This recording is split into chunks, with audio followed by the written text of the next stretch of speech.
ஆல்டோஸ் every on feel good I'm good என்னடி நாங்கள் இன்னைக்கு கதை சீரீஸ் பண்ணிட்டுருக்கேன். தொடர்ச்சி அதில் சீரீஸ் தான். இது பாருங்கள், பிடிக்கல பாருங்கள், ஸ்கிப் பண்ணிட்டு போயிட்டீங்க. ஓகேங்க, ஸ்டார்ட் பண்ணுறேன்.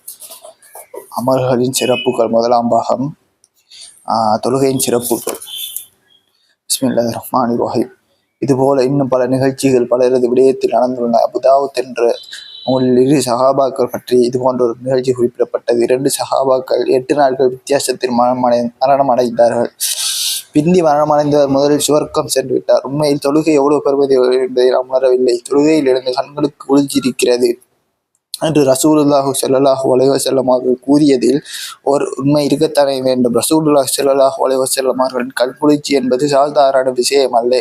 அதை எல்லை இல்லாத அன்பின் அடையாளமாகும். இன்னும் ஒரு ஹதீஸில் அறிவிக்கப்பட்டுள்ளது, இரு சகோதரர்களில் ஒருவர் மரணம் அடைந்து 40 நாட்களின் பின் அடுத்தவர் மரணமடைந்து விட்டார். முதலில் மரணமடைந்தவர் மிகச்சிறந்த மனிதர். அவரை பற்றி மக்கள் புகழ்ந்து பேசிக் கொண்டிருந்தார்கள். அதை கேட்ட ரசூலுல்லாஹி ஸல்லல்லாஹு அலைஹி வஸல்லம் அவர்கள், இரண்டாவது மரணமடைந்தவர் முஸ்லிமாக இருக்கவில்லையா என்று கேட்டார்.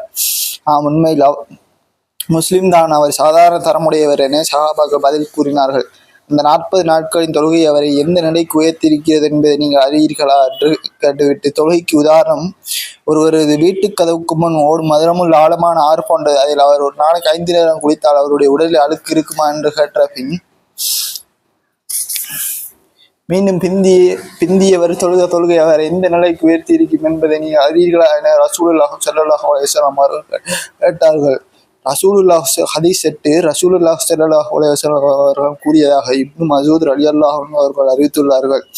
தொழுகை நேரம் வந்தவுடன் ஒரு மலக்கு, ஆதமுடைய மக்களே, பாவங்களின் காரணமாக உங்களை எரிப்பதற்கு நீங்கள் மூட்டியுள்ள நரக நெருப்பை அணைக்கு எழுந்து செல்லுங்கள் என்று அறிவிப்பு செய்கிறார்கள். மார்க்கப்பட்டுள்ள மக்கள் எழுந்து சென்று உளிச்செய்து உகர் தொழுகிறார்கள். இதனால் சுபஹுக்கு சுவருக்கு இடையில் இழந்த பாவங்கள் மன்னிக்கப்படுகின்றன.